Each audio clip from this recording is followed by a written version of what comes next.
Hare Krishna, dear devotees. Dandavat. Is Mother Neha here? Yes, Prabhuji. Hare Krishna, Dandavat Hare Pranam. Krishna. Dandavat Pranam Mata. So you have two devotees ready to express their gratitude to Srila Prabhupada? Yes, Prabhuji. Today we have Nilamri Radha Dasi Mataji and Medhavi Das Prabhuji. Hare Krishna. Okay. And Satta Devata Prabhu, you have somebody to express how to accept Krishna in life? Yes, Prabhu. Dandavat Pranam. Neha Mataji volunteered to start, Prabhu. All right. So let's start with gratitude to Srila Prabhupada. Hare Krishna, Prabhujis and Matajis. Please accept my humble obeisances. And Prabhuji, earlier first you mentioned that we had to express for Srila Prabhupada as well as for Srila Bhaktivinoda Thakur. So I already did for Srila Prabhupada. And then slot was there. So today I'm going to do for Bhaktivinoda Thakur. And so I'm eternally grateful to Srila Bhaktivinoda Thakur, who gave very strong literary foundation in a very analytical manner to our Gaudiya Vaishnava Parampara. And he actually revived our Parampara, which was almost lost during his time. And it was a very difficult time when they were in the society, there were corrupt practices, many upper sampradayas were there, foreign missionaries were also coming, and foreign rule was also there in the country. So it was really a difficult time for Srila Bhaktivinoda Thakur. But still he struggled so much, and we have so much literature due to our Goswamis, and Bhaktivinoda Thakur was like seventh Goswami. So because of the struggle and hard work, everything is easily available to we people. We know that Bhaktivinoda Thakur struggled for 11 years to get one copy of Chaitanya Charitamrita, which we easily find in today's time, but still we don't develop any inclination to study it in detail. So it's all our glorious parampara and our glorious acharyas. They have given such strong foundation and very clear philosophical details for we people. So we are really grateful to the all glories to Srila Bhaktivinoda Thakur. Thank you very much, Hare Krishna. Thank you so much. I hope everybody understood what she was expressing. Srila Prabhupada, you know how much he loves Chaitanya Mahaprabhu. On Chaitanya Mahaprabhu's appearance day, Srila Prabhupada gave 1 hour lecture. And he only talked 10 minutes about Lord Chaitanya. The entire 50 minutes was about Bhaktivinoda Thakur. I was surprised. That was many years back, like maybe 12, 15 years back. I could not understand why Srila Prabhupada glorifying Bhaktivinoda Thakur on Lord Chaitanya's appearance day. It took that many years to grasp it that actually without Bhaktivinoda Thakur, we would not have Lord Chaitanya Mahaprabhu today, what we think of Lord Chaitanya Mahaprabhu. The darkness took over so much in this world. If Bhaktivinoda Thakur did not revive, exact word Prabhupada says, he revived the movement of Mahaprabhu. Everybody understand movement. It's not that Vaishnavas are not there. Vaishnavas were there. But there was no movement, mean nobody else can participate unless you are in that family. Right now, Prabhupada made the movement because Mahaprabhu started a movement. Movement where everybody can participate and practice and go back home. So Bhaktivinoda Thakur, when he appeared, this world has a one group who had entire teachings of Lord Chaitanya Mahaprabhu, and they said, if you don't take initiation from them, you are not born in that category, you are out, you have no connection. The world was in darkness before Bhaktivinoda Thakur. Now there was a Vaishnavas, very few, but there was no movement. Movement means where the soul can come and revive their dormant love. This is Srila Bhaktivinoda Thakur revived.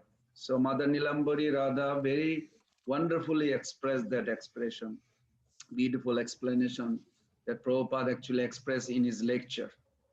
Just imagine, on Mahaprabhu's appearance day, 50 minutes only about Bhaktivinoda Thakur glory, only 10 minutes about Lord Chaitanya. How important is Bhaktivinoda Thakur? Srila Prabhupada said his last book, Jaiva Dharma, is the one book I think the IBM, Ishkan Bhagavat Mahavidyalaya, going to also conduct a seminar. This is a one book everybody must read, it seems like. It has like a conclude all the philosophy in one, essence of all the philosophy. Okay, that's wonderful. Who is the next person? Hare Krishna, Prabhu. Medhavi Das. Oh yes, Hare Krishna, Medhavi Prabhu. Haribol. Dandavat Prabhu. Hare Krishna. Glory to Prabhupada. Dear Srila Prabhupada, please accept my most humble obeisances. All glories to your divine lotus feet. Recently, I happened to glance at the qualities of a disciple mentioned in the mantra Muktavali, quoted in Hari Bhakti Vilas.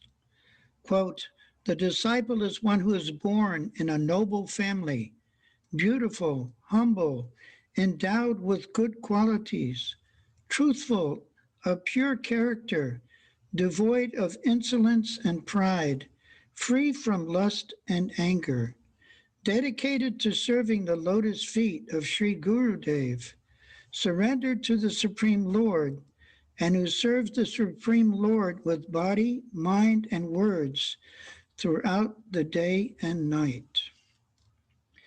Needless to say, Srila Prabhupada, how merciful you were to pick up this degraded, sorry excuse for a human being from the rubbish pile of this material world. You kindly engaged so many of us in service to the mission of Lord Chaitanya to save human civilization in its darkest hour. You brought your dancing white elephants to India to show people that Krishna consciousness was the lost, wonderful treasure of India, turning hippies and proposed CIA agents into lovers of God.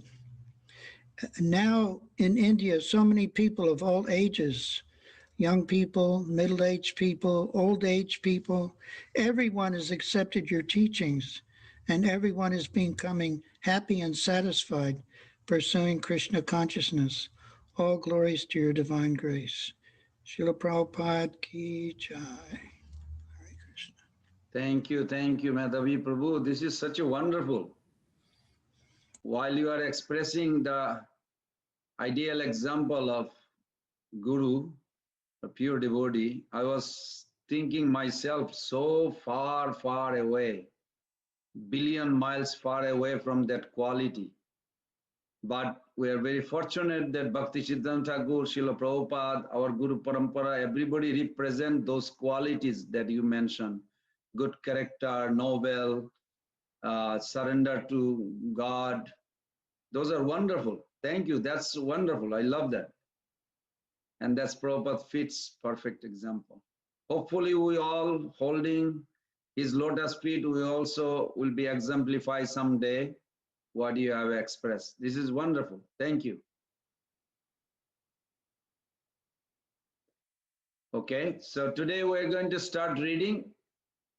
Madhavi Prabhu, would you like to start readings on the chapter 6? Okay, thank you.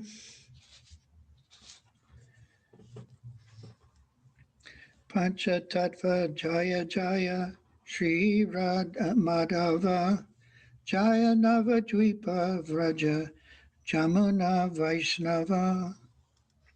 Haridas said, quote, O Lord, now I will tell you about how the third offense occurs. According to your order, I will describe in detail all the offenses that occur from disobeying the Guru. Having wandered from one body to another in 8,400,000 species of life, through unintentional pious activity, the jiva obtains a human body. The human body is a rare opportunity because only in this form can the living entity perform devotional service properly.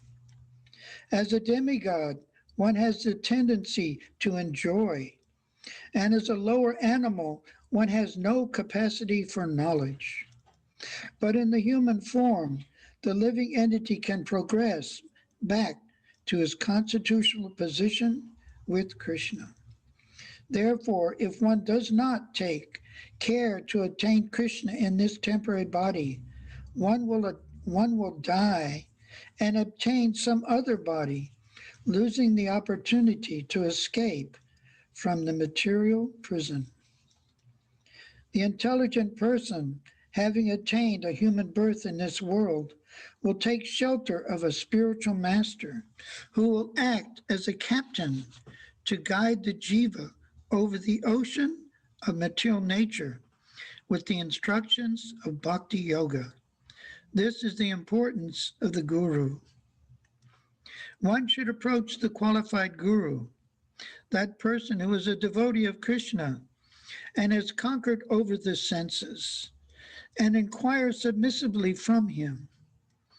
Being satisfied with his answers, the jiva takes initiation from him and thus crosses over the material ocean. Having attraction for Krishna, he will give up useless material logic, take shelter of higher knowledge, and receive mantra initiation from the spiritual master. Okay, 1 second, Prabhu. Okay. Because the next paragraph starting, choosing a guru. This is the title I put it. But here I want to remind everybody, of course, obviously we are all human beings right now in the Zoom at least. We have within the human being, there are 5 types of human being. See where you are and where you want to be within human being. Human being is very rare, extremely rare, we just heard, but that doesn't mean we all are like, got it. No, we didn't get it. We are got this body, but there is a possibility of going to the highest realm from this body. So there are 5. I'm going to summarize what I remember studying Bhaktivinoda Thakur. First is immoral atheist. Immoral atheist. The next is immoral theist. And the third one is moral theist. And fourth one is sadhaka, practitioner, religious person, you can say. Fifth is pure devotee. Unfortunately, now these are the 5 category Bhaktivinoda Thakur writes amongst the human being.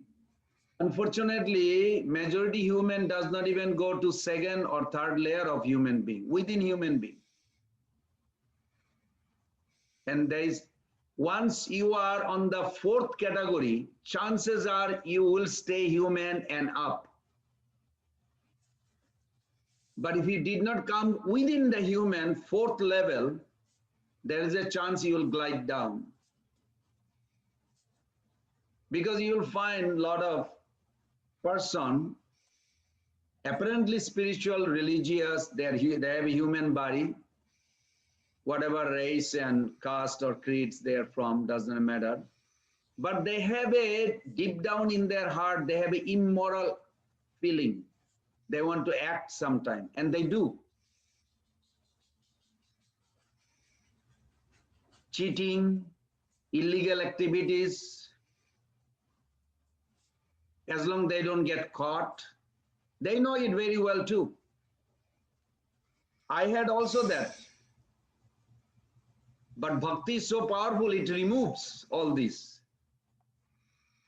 Bhakti is so powerful, this chanting, taking initiation, and today we're going to emphasize that more, is so powerful. Literally, it gives you from first layer, immoral atheist. It is actually majority people in this world are, but you cannot label them. You cannot say, okay, you have a now tag in front of your t-shirt or whatever, necklace. You are immoral atheist. You're born like that. Majority people are born immoral atheist.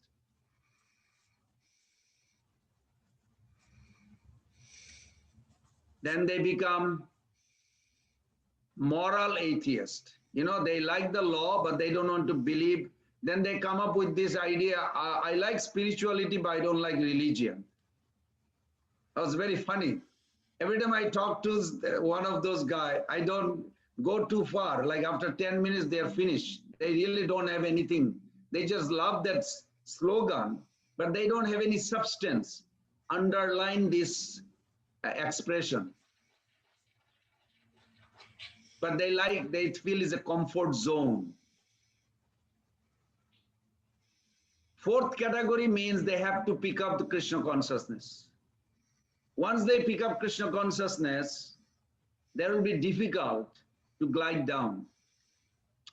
Now, I'm not trying to scare you, but certain thing Prabhupada says in 3rd Canto Bhagavatam, for a few reasons, like for an example, if a person don't like his family or the environment he's born or put into, and he's trying to escape from it, running away, committing suicide or running away, disconnect with everything, which sometimes they feel, a lot of people feels like that. One psychologist told me that 70% people actually felt one time in their early life, school life, to commit suicide because of their situation they are in are so tortured inside their mind. So they feel like to run away when they are in. So this is real. What Shastra says, it's always truth, but not everybody understand from externally unless you go into research. So our goal is to come to the 4th level, that where you pick up. Other day I mentioned, everyone, that you are born potentially, you are Krishna conscious, also essentially you are Krishna conscious. So you have a prime, I will say, fundamental identity and functional identity. Anyone remembers that? We discussed a little bit. Fundamental identity means you are servant of Krishna. That will never change. Whether you believe or you don't believe, you accept or you don't accept, it will never change. You are eternally servant. He is your master. God is your master. You are eternally servant of God. It's done. Because that's the highest happiness. And that's how it is. That's called fundamental identity. Functional identity, I am a grihastha, I'm a householder, I am a man, I am a woman, I am a engineer, I'm a doctor, I feel like to do this, I feel like to do this. These are functional identity. Functional identity will change. Fundamental identity will never change. So whatever you do, make sure it is under fundamental identity. Then you are perfectly situated in the bhakti. Am I going too far or somebody caught it? Yeah, it's okay? Okay. Okay. So fundamental identity is very crucial, that whether you can see yourself as the eternal servant or not, still you have to have a strong faith on Guru and Shastra. This is the bottom line, that what the philosophy depicts, that you are eternal servant, that is already done. So that fundamental identity makes sure always conduct your other duty.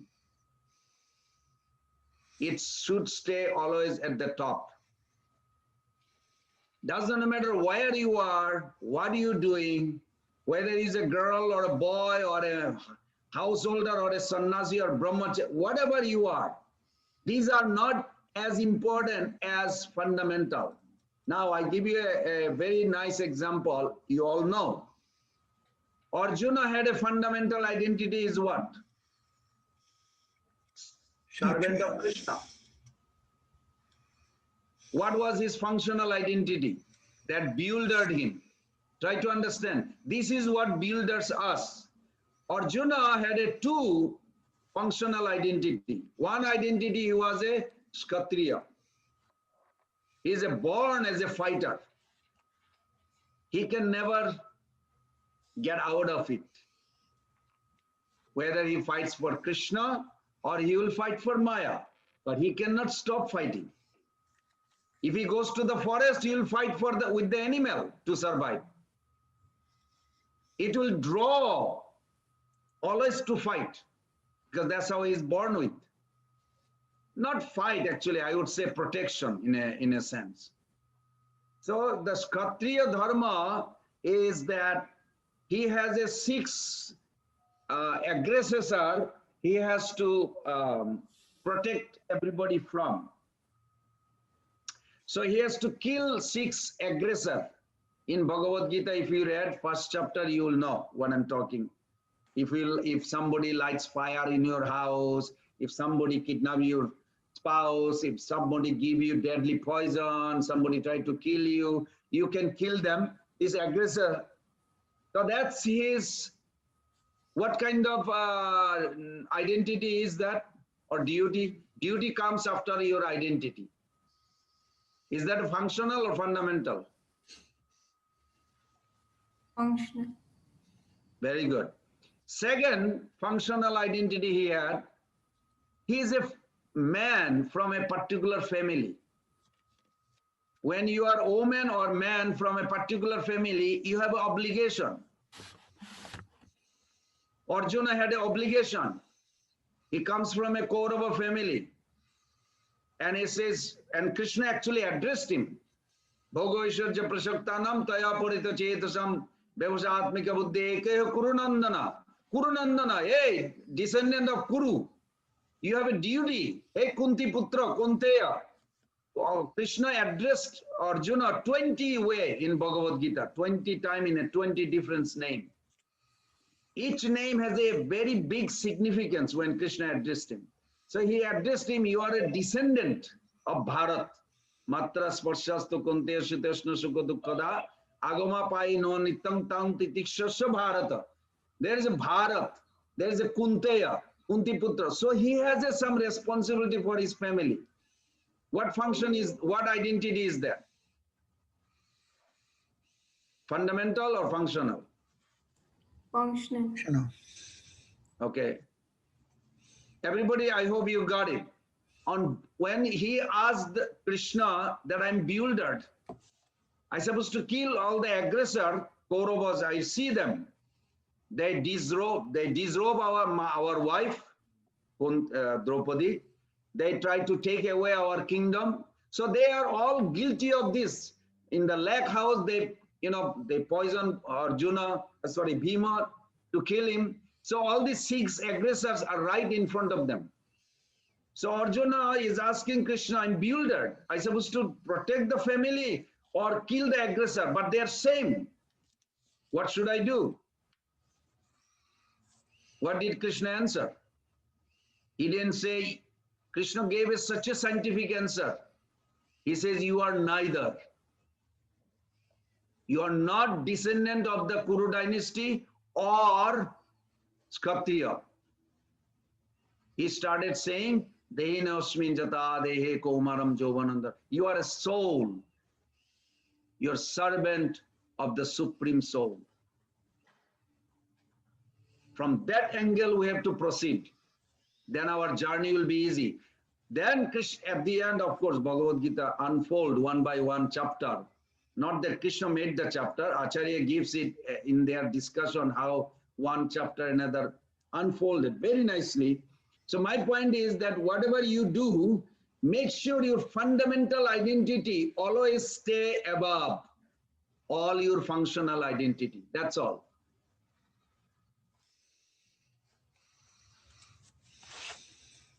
Mother Kasturi Manjuri, what did I say just now? Prabhu, that no matter what we do, but we should always keep in mind our fundamental identity, which is that we are servant of Krishna. Fundamental identity where? Above? Above the functional. Yes. Whatever you have to do, you're a mother, or you are a child, or you are a husband, or what, doesn't matter. Whatever ashram, whatever job, whatever you do, make sure fundamental identity is actually focused. Because at the end of Bhagavad Gita, did Arjuna gave up his functional identity? Okay, Krishna, I understood. Now I don't have to do anything. No. He still fought as a Kshatriya. He killed those aggressors. But his idea was not to kill or act on a Kshatriya, to please Krishna. Everybody understand that the fine print? To please Krishna, that is the point. That was the fundamental identity above his Kshatriya dharma, above his Kuru dharma, family dharma. And that's the teachings from a guru we learn. Okay. Medhavi Prabhu, please continue. One who is a grihastha should accept a guru, but remain in his duties of varnashrama. If a brahmana is a Krishna devotee, he can serve as a guru for the varnas. But if there is no suitable person of brahmana birth, one can receive initiation from a guru of another varna. If there is a choice, the grihastha should choose the bona fide guru of higher caste. But in any case, the main qualification by which to judge who is suitable bona fide guru is how much the guru knows about Krishna. He may be brahmana One or second, Shudra. Prabhu. Can Yeah. you read that line again? Maybe Yes. twice, so everybody understand this. Otherwise, we have in ISKCON, I'm not judging, but I did face some people thinks, oh, I'm Indian, I like only Indian guru. Oh, no, I'll take Western guru. This is not what guru discussion philosophically. We have to understand from the principle. Okay, go ahead, Prabhu, Madhavi Prabhu. But in any case, the main qualification by which to judge who is suitable bona fide guru is how much the guru knows about Krishna. He may be a brahmana or a shudra, householder or sannyasi, but this makes no difference in the guru's ability to deliver the jiva. This should be the main consideration in choosing a guru, if one desires to progress to pure attraction for Krishna. In other words, if there is a qualified guru of high caste, there is no necessity of seeking a guru of a lower caste. But if the high caste guru is not qualified as a Krishna bhakta, one should not take diksha from him on the basis of his high caste alone. Rather, one should take a qualified guru of a lower caste. The qualification of knowing Krishna and being a devotee of Krishna is the important consideration. In the case of a householder who cannot find proper spiritual life in the grihastha ashram, he should take a bona fide guru who is not a householder. In other words, if one renounces household life and is seeking spiritual guidance, one should take shelter of an acharya who has successfully renounced household life and receive diksha and shiksha from him in order to reach the desired goal of prema. But if the householder had a qualified guru previously, that previous guru should not be disrespected, or rejected. He should be honored always. One second, Prabhu. Sure. This is a very wonderful explanation. If it was 30 years back, I could not relate, but today in ISKCON, we have this situation. And whatever is written all year, you will experience in your life. We have a lot of Grihastha gurus here, even in America where I am.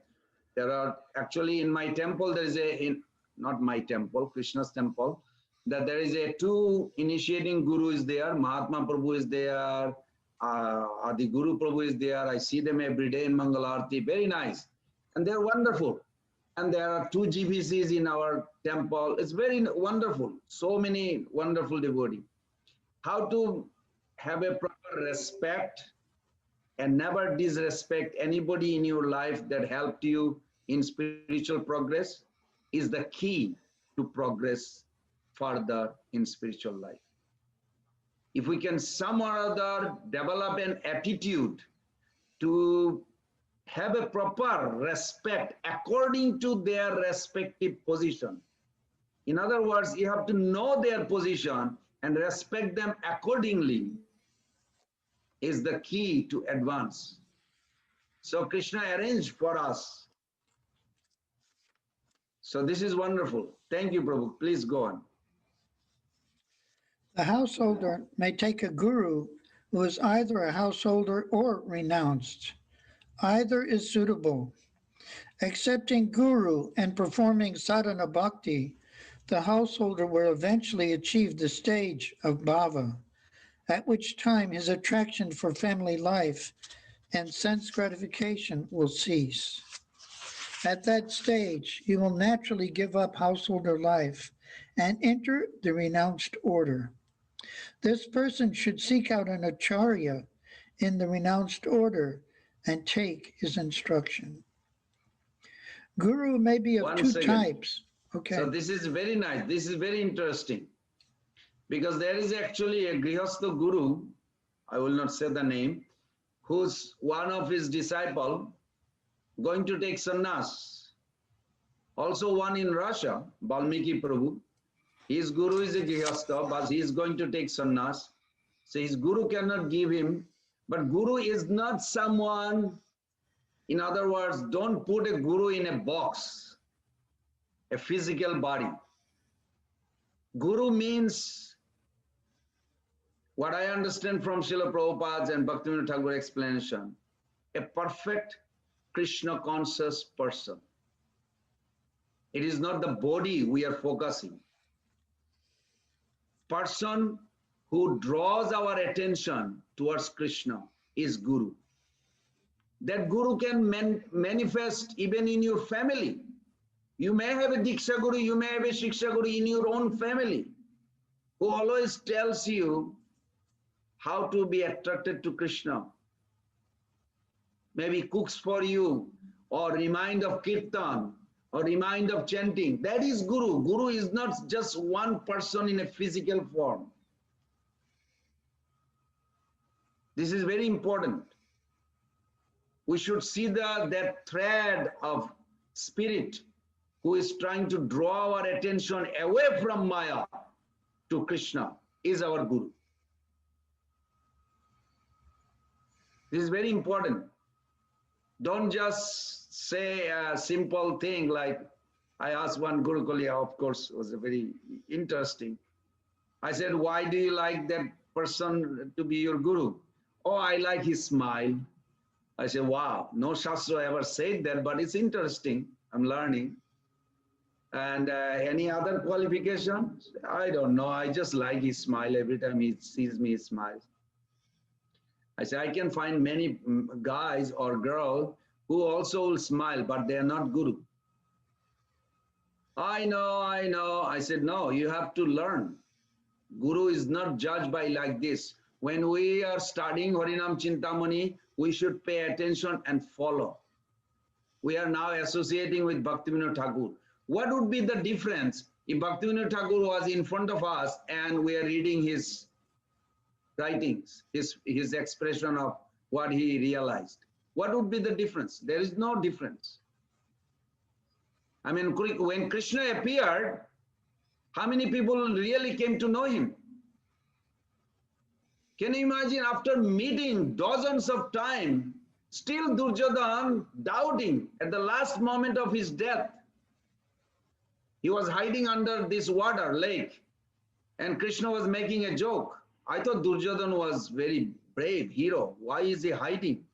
Of course, he is a supreme soul. He is also in the heart of Duryodhana. So Duryodhana came out. No, no, I'm not hiding. I'm here. So, oh, I know. We are looking for you, because he was the last person to be killed. And Bhima is there. Duryodhana asked Krishna, how is that? If you are God, see the way he says it. If you are God, why are you only favoring the Pandavas, not us? Can you imagine, after dozens of time meeting, Duryodhana still did not recognize Krishna is supreme God or not. And Krishna revealed, still he did not fall for it. He quoted the famous verse from Bhagavatam. Marto jada tekta samasta karma nivedita atma vichiki shitome. This Pandava deserved to enjoy the kingdom that belongs to me. Everything belongs to me, Krishna says. They are the one who deserve to enjoy, not you, who doesn't have any faith, does not have any trust in my word. Why should you enjoy my property? Did change the heart of Duryodhana? No. So try to understand, it is our attitude we are changing. When we hear about Krishna consciousness, we are chanting. What's supposed to happen within our consciousness? It is not the round or the year counts. It is our consciousness spiritualizing. How is our consciousness spiritualizing? You examine within you. This Prabhu, Medhavi Prabhu just read. I hope you picked that. He said, I'm paraphrasing, he says, when you are coming now to meet a guru and you take initiation and you practice sadhana, what's supposed to happen? Your dormant bhava has to awaken. Now, if I ask you all, how long you are practicing? You may say 6 months or 6 years or 60, well, not 60 years probably, or 6 months or 6 years or 40 years or 50 years. Okay. What's supposed to happen? He just read the line. You're supposed to achieve the stage of bhava. Now, if I say, what are the symptoms that whether you achieved or not?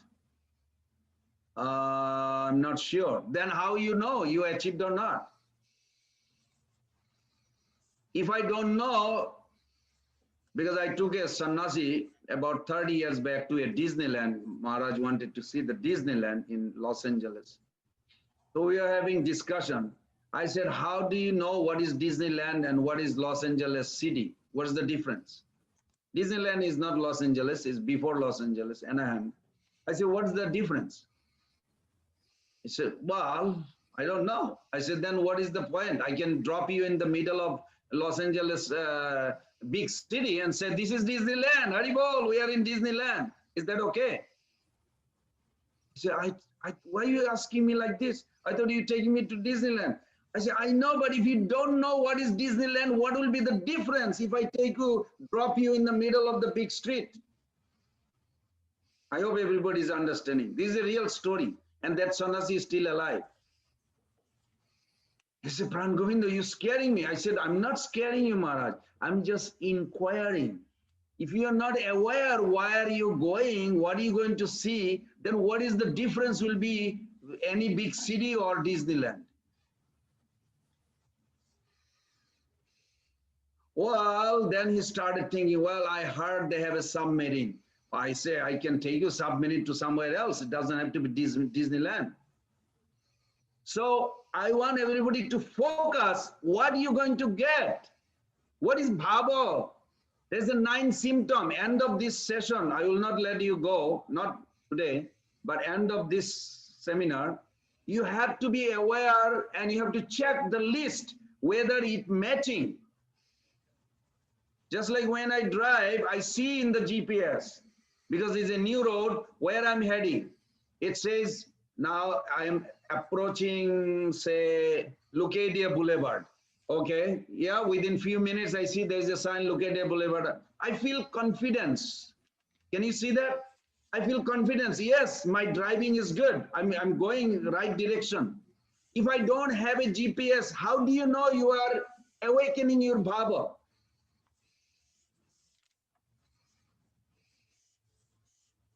Jaiva Dharma, Bhakti Rasamrita Sindhu, all these books emphasize this 9 symptom.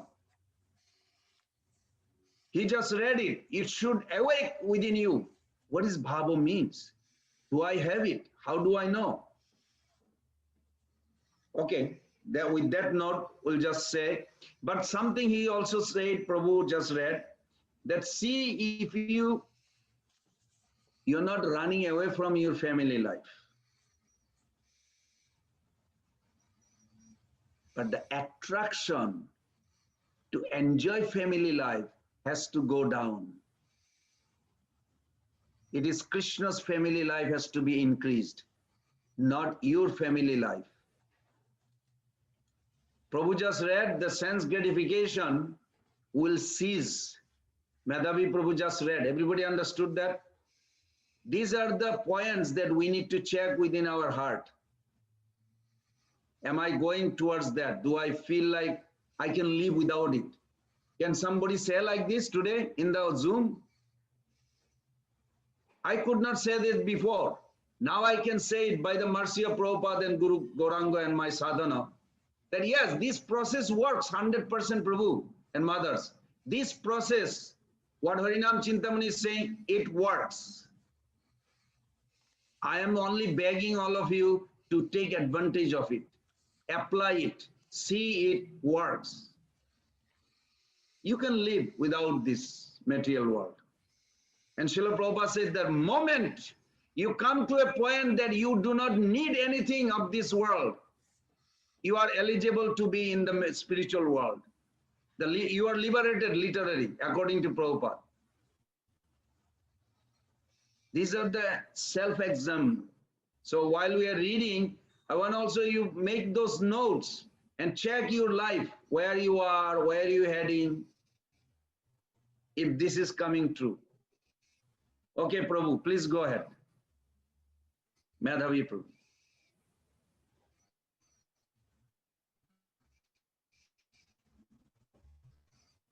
Madhavi Prabhu, please go ahead. Continue. Guru may be of 2 types, one who gives diksha with mantra and one who gives spiritual instruction. They should be considered equal in importance by one who wants to advance quickly. A person can accept only one diksha guru, but he may have many siksha gurus who give sambandha jnana. The sambandha jnana or teachings are handed down in a sampradaya, acharya of the sampradaya. These original teachings and the founder acharya or of the sampradaya should be worshipped with all respect. One should be loyal to his conclusions and instructions, not taking teachings from others. One should take as guru only a person faithfully the teachings of that founder acharya. To take initiation or teachings from a Mayavadi is useless. Whoever takes or accepts such unauthorized teachings simply goes to hell. Rejecting Krishna and learning anti-Krishna philosophy can only lead to ruination. ruination of one's life. How can a person be guru and deliver others, not having achieved or being able to achieve perfection himself? Very good. This That's guru, good whether enough. Siksha or Diksha, must be the servant of Krishna. One second, Prabhu. Hare Krishna. I want everybody to make a point. Now he is going to read 3 qualifications of Guru. This is very important. We are not reading the sentence. These are actually key points. You have to memorize while you are chanting, walking. That's how things will pop out while you are chanting, the result. What is the minimum qualification? He's going to read. Maybe somebody else also can read. Some Mataji is there who did not read yet. Someone? I don't see anyone. Would somebody like to read? Yes, Prabhu, I could read. Hare Krishna. Okay. I want to make sure everybody understood the 3 points. One point is, in order, who can be Guru? That's the question. I'm going to ask it in your question. So there's a 3 points she's going to read. See if you pick it up. Yes, Mother. Thus, Guru, whether or Diksha, must be servant of Krishna, an associate of the Lord eternally in Vrindavan, who has been especially empowered by Krishna. One should serve the Guru with great devotion, knowing him to be directly empowered by Krishna, the dearmost servant of Krishna, and one's own eternal spiritual guide. By such sincere service to the Guru, one can cross over the material ocean. Okay, 1 second, Mother, 1 second. So we just heard 3 qualifications who can be Guru. Who is going to say it beside Mother? Somebody else? Hare Krishna, Prabhuji. Yes. Guru must be the servant of Krishna. Okay. He must be an eternal associate of the Lord in Vrindavan. Yes. And he should be empowered by Krishna. Very good. Now, if somebody asks what is empowered means? Like Srila Prabhupada, to preach Krishna consciousness in the world. Practically, in your life, even problem comes, you do not give up your sadhana. You are sick, you are still chanting. Yes. You are extremely busy. You have to meet so many people. You did not stop your japa. These are called empowerment. Empowerment causes perseverance. These are not just a word. Okay, my Guru is empowered. How do I know what he's doing? Well, he's sick, he's resting. Did he chant his rounds today? No, he's sick. This is not the Guru's definition. Empowerment means he will never give up his devotion to Krishna.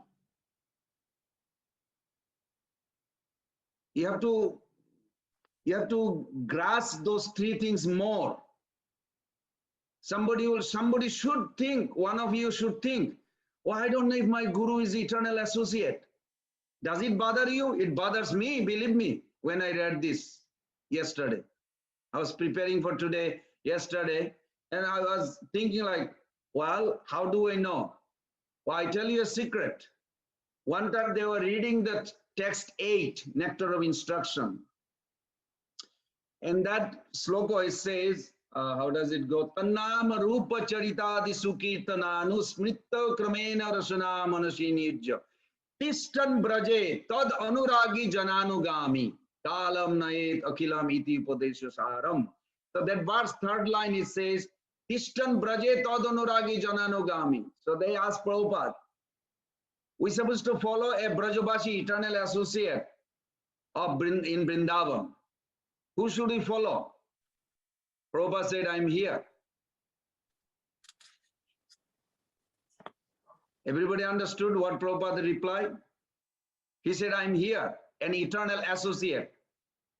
He does not reveal all the time who he is, but there he did. It's recorded. Prabhupada said, I'm here from Vrindavan. So Whether my guru is eternal associate or not, is he a follower strictly with Prabhupada? Okay, then we are going there. You have to accumulate all this. Then when you chant, your chanting will produce that kind of result towards Brajadham. You have to contemplate. Otherwise, it will be physical, syllable, wording.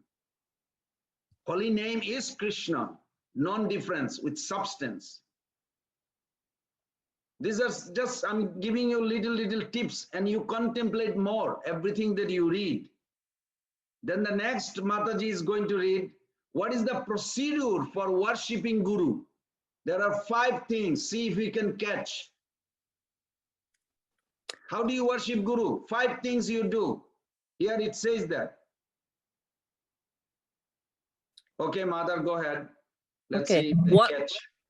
What is the procedure for worshiping the Guru?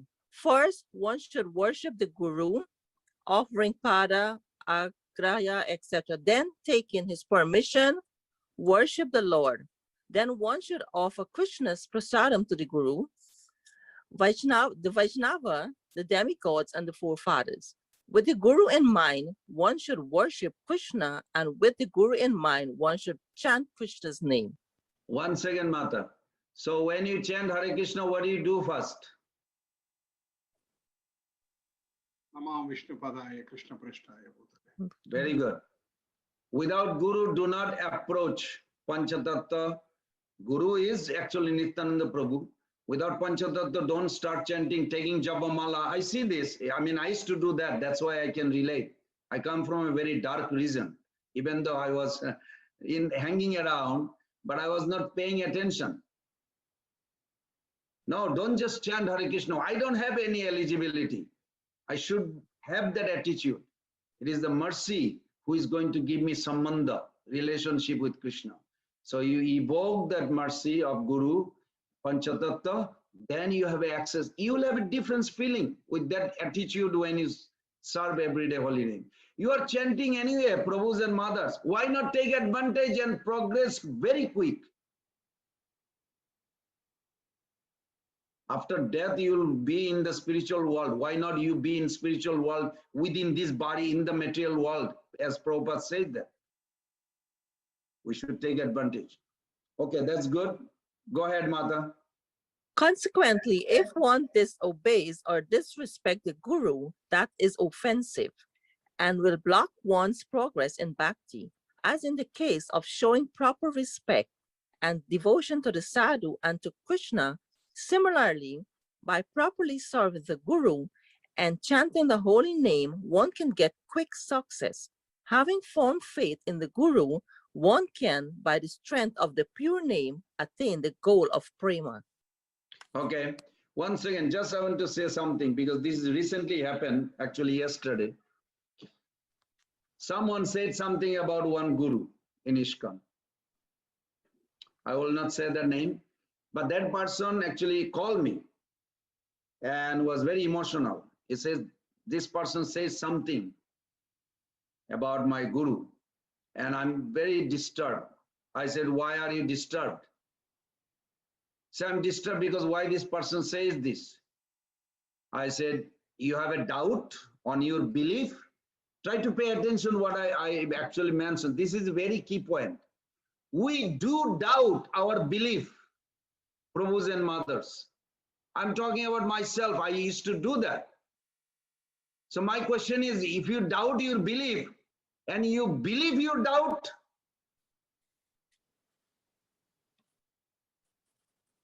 why don't you doubt your doubt? And if you cannot remove by yourself, go to a senior devotee. I mentioned to that devotee, I said, I don't think that person is saying something that you should feel disturbed. He needs help. He's seeking help. It's coming in a form that's disturbing you. Can you help him to understand your position of your Guru? No, I don't want to see that person's face. I said, you are an escaper. You're taking shelter of Tamogun. Try to take shelter of Sattogun or above. Do not go down. You don't want to see that person face, that doesn't mean the problem is over. You will still carry the problem with you and him. Don't go to Rajagun, go to Sattvagun at least. Try to understand what this person is trying to say. How can I actually see my position of Guru? Sometimes we have a doubt about our Guru, and people, when show flashlight, they talk against it and we get scared, but actually it is within us too.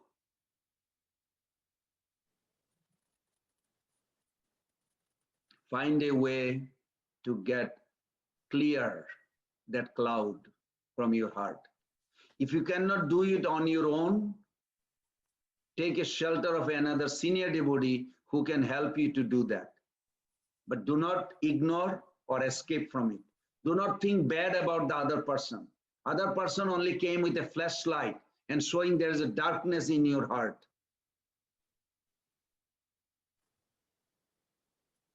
Just like that senior devotee who actually saw this young new bhakta, who every time I mentioned that story, or maybe not, I don't remember, that every time goes to a bathroom and comes back, leaves the doorknob wet.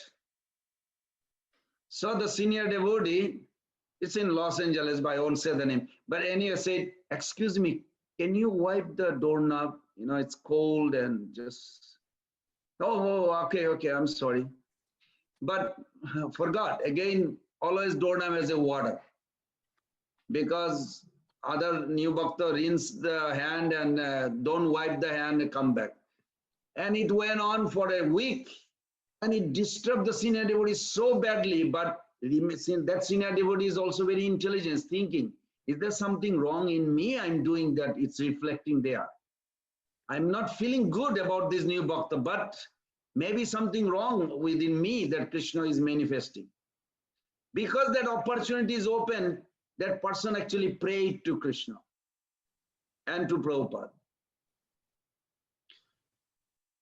Next week, when that person, that devotee, senior devotee, went to the altar and doing the achman to wake up the deity, and realized that touching the wet hand in Krishna's feet and Krishna's flute, you know, you're supposed to put the flute on and everything. And after the whole thing, oh my God, I'm putting the wet water all over Krishna and I never even thought about it.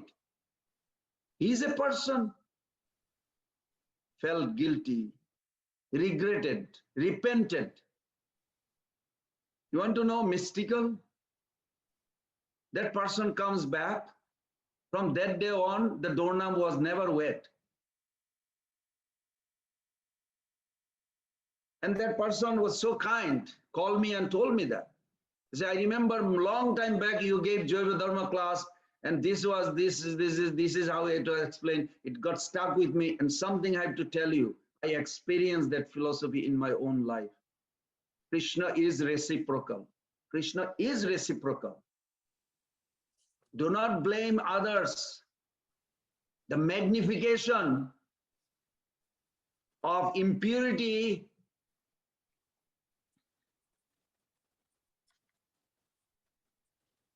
minute scale inside the heart within us. And this is need to be focused.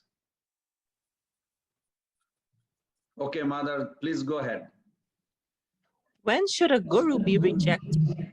It may happen. Okay, this is another question. Please pay attention. This is another question.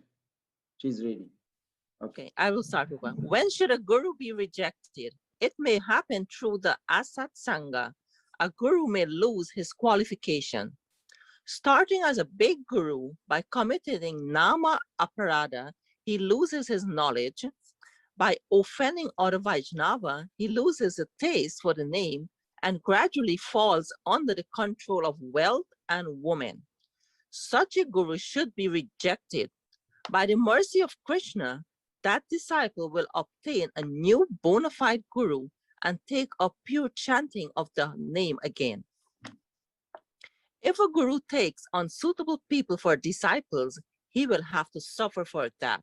And if a disciple takes an unqualified guru, he will accordingly suffer. In order to avoid these misfortunes, one should be cautious. On the other hand, as long as both guru and disciple are properly qualified, the relationship will continue ideally. This relationship is eternal, but if the disciple becomes bad, the guru must reject him. And if the guru becomes bad, the disciple must reject him. Otherwise, both may fall. Better one than both. But I have to tell you something. I mean, it happened to me in my life. Not that I liked it. And it actually shocked me when another sannyasi, very senior also, told me something. I did not like it, believe me, many years back, maybe 25 years back. I did not like it, but he spoke the truth. I still remember as vivid, clear. He said, well, Pran Govinda Das, you also had a bad luck in your life, that you're supposed to meet a guru who is not in a good standing. Do not blame the guru. Did I like it? No. But I took it as it is, that I want to understand. My mind did not like it. I remember it very well. But it took many years. Then that Maharaj told me, why don't you pray for him? I said, pray for him. He cheated me. He said, that will be the greatness, actually. You'll come out of it with the grace of God, Krishna. And then I found Srila Prabhupada's own example, how Prabhupada actually rejected one disciple in Calcutta. I won't say the name. He said that. He said, tell him if he does not give up this intoxication, I'll reject him. So they informed him that Prabhupada will reject you if you don't give up intoxication. So he ran back to temple. We had small temple in Albert Road, Calcutta, PC Albert Road. And Tamal Krishna Maharaj asked Prabhupada, would you really reject him? So Prabhupada said, no, never. But you said that, Prabhupada. Said, I said that just to scare him. And he came back, so that worked. Oh, okay. There is another example, great example, everybody knows, in Bombay. There was one devotee named Chaitanya Guru Prabhu. Anyway, he was with Giriraj Maharaj and Tamal Krishna Maharaj, taking them, driving here, there to different life members. They are making life members in Bombay, beginning of ISKCON. And eventually that devotee left and he started his own and trying to collect some money from those life members for himself. Then he joined to another Mayavadi Guru, and Tamal Krishna Maharaj told Prabhupada, I think we should send a letter to all those life members not to support, and he's not a member of ISKCON. Prabhupada said, no, I cannot do that. Tamal Krishna Maharaj said, but he's harming us. Prabhupada said, he's ignorant. He will regret one day. Sure enough, he came back after 3 months and fell at the feet of Prabhupada and surrendered. So we see, and then Prabhupada, of course, he pushed him to go up and take sannyas and went like some or other. And at the conclusion, what I glad to actually repeat this again and again. If you, when you take initiation from ISKCON, make sure Srila Prabhupada is always there as your eternal Shiksha Guru. He has proven a personality you don't want to live without. He told Tamal Krishna Maharaj, there is never a chance if somebody accepted me that I will ever reject. This is Nityananda Prabhu's. That's how Prabhupada said. He had a japamala on his hand. He's walking. He said, this is Nityananda Prabhu's mercy. I can never reject anyone that accepts. Change your identity. When you approach spiritual world, don't say I am Aruna Nayana Gauradas. Say I am a Aruna Nayana Gauradas, follower of A.C. Bhaktivedanta Swami Prabhupada. If you say just Aruna Nayana Gauradas, door is not open maybe. You say Aruna Nayana Gauradas, follower of A.C. Bhaktivedanta Swami, they will open the door in Golok Vrindavan. Prabhupada said not necessarily everybody is eligible to go from the front gate. This is like a far out. The expression deep compassion he had. He said, but I do have a key for the back entrance. If you follow properly, you will be able to enter there.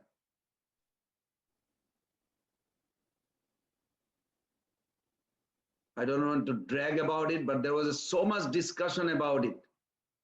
And Prabhupada was very bold. That's why he told Bhakti Charu Maharaj, if I tell you my Swarup, you will faint. You all will faint. So Prabhupada has a special position in spiritual domain. Some or other, whoever is your guru, as long as he is a staunch follower of Prabhupada, you will go. May not be front door, what does it matter? You have Prabhupada has a key for the back gate. At least we will enter in the Golok Vrindavan. Whether you come through the front door or back door doesn't matter. Because front door may have a big queue, it may take few lives. But back door, nobody knows. Anybody has a connection can enter. So go ahead, Mata, and we'll finish the rest of it. In order to prevent the pain of having to reject one guru, one should first carefully examine him to see if he is a pure devotee of Krishna. Even in receiving a material article, one examines it for quality. Once having accepted a qualified guru, if one disobeys his instruction, one commits a grave offense. By that, even the demigod can fall down to hell. Okay. Now she's going to read 9 symptoms of respecting a guru in order to get your Krishna Prem. 9 points, not symptom, 9 points. I'm not going to count right now. She's going to read and you have to pick up one by one. There's a 9 points. I read this myself this morning and I saw. So I hope everybody catch this while she's reading. And her accent is very clear and slow, not too fast or hazy. It's very clear. So go ahead, Mata. See 9 points. How should the guru be respected? The guru's bed and seat, his shoes, car, water from washing his feet, and his image should be respected. If one fails to respect them or worship someone else as a guru in the guru's presence, that is devious mentality, trying to minimize the bona fide guru. One should regard the guru as one's Lord and Master, obey his words and instructions, and when seeing him, fall flat on the ground. One should loudly glorify the guru, never disobey his order, take his prasadam remnants, and not discuss anything that the guru dislikes. Surrendering oneself humbly at the guru's feet, one should act so that he is pleased. If one acts in this way and performs Krishna Nama Sankirtana, one will gain all perfections. This is a statement of the Vedas. Very nice. Hold on, Mata. So actually it can be more than 9 because the first one has actually 5. But at least 9 points are very important in order to respect, how to properly respect your guru. Now she's going to read what is initiation. 4 points. See if you can catch what is initiation means. Go ahead, Mother. The guru will give proper teachings concerning the holy name. And after having established faith in the holy name in a person's heart, he will formally give him the name of Krishna or a mantra containing the name of Krishna to chant as his sadhana. This is Diksha. If by bad association or contact with bogus literature, one happens to reject or disrespect such a bona fide Nama Diksha Guru, one should immediately give up the bad association and literature and in sorrow approach the feet of one's Guru. Being all merciful, the Guru will reinstate him, and by again chanting sincerely, he will attain prema. That person who, thinking himself lower than a blade of grass, aspires for the dust from the feet of Haridas Namacharya, will be qualified to sing always the touchstone of the holy name. Haribo, very nice. So, Satta Devata Prabhu, who is going to express how to accept Krishna or how he or she accepted Krishna? Neha Mataji Prabhu. Okay, Mother Neha Mataji. Hare Krishna Prabhuji, I have just written a few words, so I'll just read out. So, I just want to say, everybody, please take advantage of each person's expression, how they actually accept Krishna in their life. We can learn from them. And we can add our own individual way of accepting Krishna. Then it will become like a $10 from 10% become $100. You get 100%. So take advantage. These are all sincere soul. Okay, go ahead, Mata. My life with Krishna. Being born and brought up in India, Shri Krishna Janmashtami, among other festivals, always brought great joy. Amidst the temple decorations and holy queues, one would be excited to dress up traditionally festive and welcome Kanaji into one's life with sweet remembrance of his sweetest pastimes of an historical era. ISKCON has beautifully kept the spirit of true religion alive amidst the mundane lived lives of present day and age. Among the pure devotees of ISKCON, one gets to experience a serenity quite unlike any other material experience. Harinam Sankirtan and Japa connect us to an inner source of bliss and resilience and cultivate a value system that still has space for humility, tolerance, and deep respect. I am deeply grateful to Srila Prabhupada for inspiring a spiritual movement that educates us to love God, Krishna. It is in all these experiences that have brought me closer to the Supreme Lord Krishna. When I endeavor to chant, I do so with a spirit of repentance for this material body itself. I endeavor still so that one day Krishna himself, along with the beloved Srimati Radharani, may illuminate my heart with the knowledge to renounce. I often think of Radha Krishna smiling in their opulence, and I am inspired to take steps towards them. Is this what faith feels like? I asked myself. Among many unanswered questions, I seek the mercy of pure Vaishnava devotees of the Lord to guide my way on the spiritual journey. My faith in Krishna being the Supreme Personality of Godhead is affirmed in introspection on two verses. Verse 1.3.28 from Srimad Bhagavatam, in which Lord Sri Krishna is revealed as the original personality of Godhead, and verse 7.19 from Bhagavad Gita, in which Sri Krishna says, Bahunam Janmanam Ante Gyanvan Mam Prapadyate Vasudev Sarvamiti Samahatma Sudurlabha. After many births and deaths, he who is actually in knowledge surrenders unto me, knowing me to be the cause of all causes and all that is. Such a great soul is very rare. Hare Krishna. Always remember Krishna, never forget Krishna. Thank you. It's beautiful. Wow. Well, I hope and pray that you do experience this and you achieve as fast as possible before departing this world. Wonderful. Thank you. That will be wonderful if everybody can do that, one person every day. Yeah, did we say one or two? You said one. Prabhu. Okay, one person. That will be wonderful. So anybody has a reflection? I was making one little point about Namavas because we finished Namavas. Just to clear little bit, it's confused. Otherwise, somebody text me. What I'm going to paraphrase what I understood from there. If we are to understand the effect of someone's chanting of the holy name, please remember, you must examine his underlying purpose.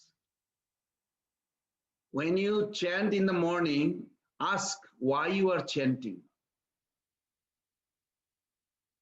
Sometimes person or devotees chanting may have some effect, but not always. You ever experience like this? Someday you feel like for a few minutes you feel good, and the rest of the 1 hour just pass by, you don't even know. You're just uttering. Jiva Goswami mentioned in the following example as evident that the holy name may have some effect even if one is unaware of its full meaning. And you heard that example somebody read when Muslim person was attacked by a boar. He was saying haram, haram, haram. On the other hand, haram means the Lord who has allowed a hog to attack me. But he didn't say that way, you can say. But still, Lord Ram was invoked, and holy name had a divine influence on the Mohammedan who attained liberation. Not Krishna Prem, but liberation. What is the difference with our? A great example is given, the difference between these Mohammedans chanting and the Balmiki's chanting. And you all know, the sage Balmiki was a Ratnakor Dassu. Dassu is in English you call ruffians or dacoits, or I don't know exact translation of Dassu. Rogues maybe. But the great saint Narada had a plan to benefit him. See, this is the difference between ordinary Namavas. Somebody joking, there's 4 types of Namavas we talked. But since those who started bhakti, they are chanting Namavas. They may not be chanting pure name, and generally not. Now, Narada thought that he wanted this most notorious dacoits, heinous dacoit that he ever seen. Narad Muni really said that. He said he wants to see the power of the holy name with him. That was his motive.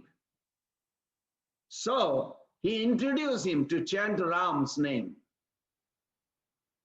But the thickness of the sin committed by this Ratnakar Dassu, he could not even chant the name of Ram, you all know. Instead, he could only say dead. When you chant Krishna's name, is Krishna's name alive or dead? Ask that second question. You must ask that question. Is the name I'm chanting is alive or dead?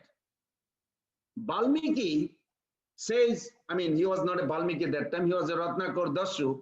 He says, I cannot chant that name. He could not even say Ram. He said, okay, what can you chant? He said, I'm only whole day, night, I kill people, I kill animal, I kill all this. So I can only say Mora. Mora means dead. Narad Muni says, keep on chanting with that faith that I have injected in you. Even though his pronunciation was nothing to do with Ram. But what happened? Because the injection of the Guru Parampara, because Prabhupada literally said he wants devotee to become pure devotee. I can show you in Nectar of Devotion, Nectar of Instruction, Dadati Pratiginnati, in that verse also Prabhupada says, I want all the member of this society to come to Madhyamadikari. Intermediate means pure devotee. That injection, like Narad Muni gave to Ratnakar Dassu, Prabhupada gave it to us through his sincere followers. We need to learn how to take advantage. And Valmiki chanted Namavas. What is the difference with the Mohammedan chanting or somebody joking Namabas versus this Valmiki?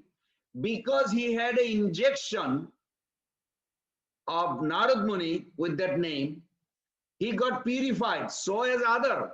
He got liberated, so as the other. But only difference is the different stages of reality started exhibiting in front of him. The sound and its effect depends upon the attitude we accept when we chant. Please remember this. Depends on the attitude, the quality we can conceive, because the actual spiritual name is infinite. In that plane, the divine name is equal to the substance named, or Krishna. No difference. Abhinnatat nama namina. So when the sound aspect is one and the same with the original aspect of things, then it is spiritual name or pure name.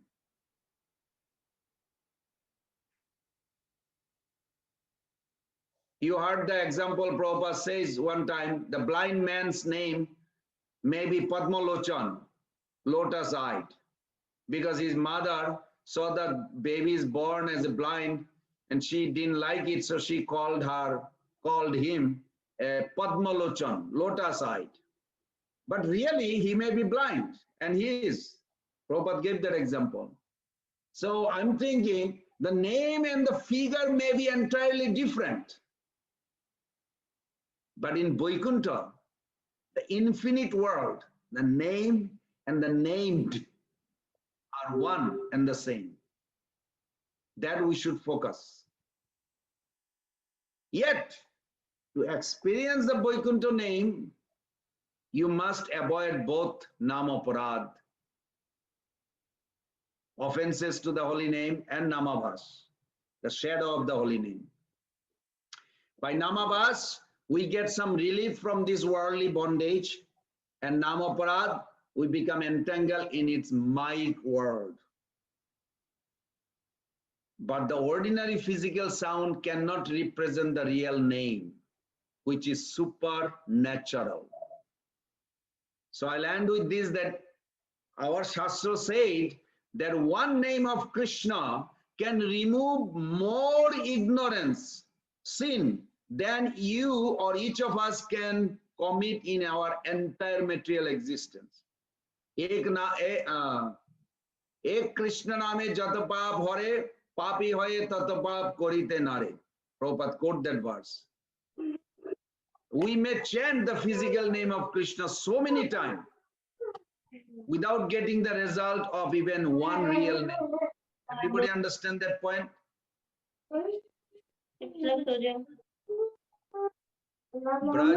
Braj Prem Prabhu, you have to, thank you. It is said that one name can remove more ignorance than you can accumulate in your entire material existence. Question is, what is the quality of that one name? We may chant the physical name of Krishna so many times without getting the result of even one real name. There is a great difference between ordinary name, sound of the name, and superficial mic name. I hope you understand the difference. The ordinary sound of the name, superficial mic name, and the pure name, there is a big difference. The pure name is one and the same with Krishna, but that descends down to our level only by his grace. When you giving yourself as a chanter to serve the holy name, are you giving without taking anything? Ask yourself. Like if you say, I surrender myself to the holy name. When you are giving yourself, surrendering, what are you taking? Are you taking anything back? Well, I should feel happy, no? I should be liberated, no? So you are trying to take something back. It's blocking your actually reaching to that. This is very important because pure name is one and the same with Krishna. But the descent, that pure name will descend down. Atha Sri Krishna Namavadi na bhavat grajyam indiye. Seva unmukhi jibbado. Seva unmukhi jibbado. When you have two things, one is the service attitude, not expecting anything back. No salary or good time or this, that, no, nothing is back. You're serving unconditionally.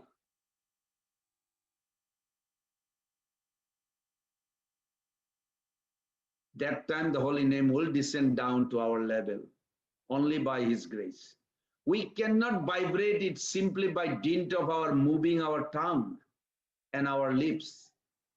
The pure name of Krishna is not a lip dip. What is it? What is it? It's a heart dip, heart. And it ultimately goes beyond the heart. It reaches the land of Krishna. When Krishna comes down, the name Krishna comes through the heart. What is that means when I say heart? Thinking, awareness, feeling.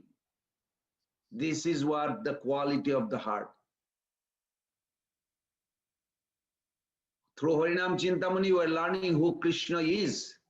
Just like Mother Neha Mataji very nicely expressed her approach to that Krishna.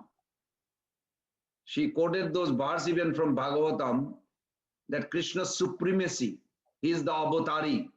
These are the contemplation when we chant, actually will connect us. Then Krishna will come down in our tongue, on our tongue, and will dance. Then nobody has to tell you anymore. You are already will experience that. That vibration is the holy name of Krishna. Krishna now. Okay, I'll end here. Any reflection, one or two, then we close for today.